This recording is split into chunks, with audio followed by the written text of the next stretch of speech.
Hello, it's Dwayne again from Dwayne's Outdoor Adventures.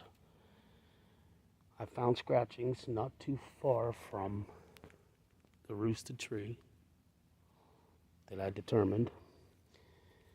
Now, generally looking at a scratching, you could see how they make like an arrow. This is a perfect definition of what I want to show.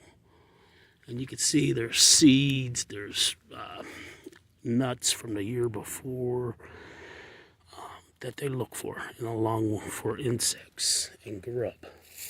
And you can see some more right here.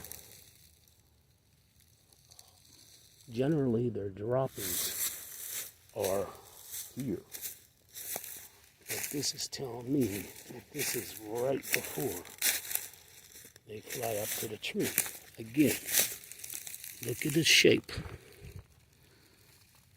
Now, being that this is relatively light and not dried out, I would say that they probably could have been here as early as last evening.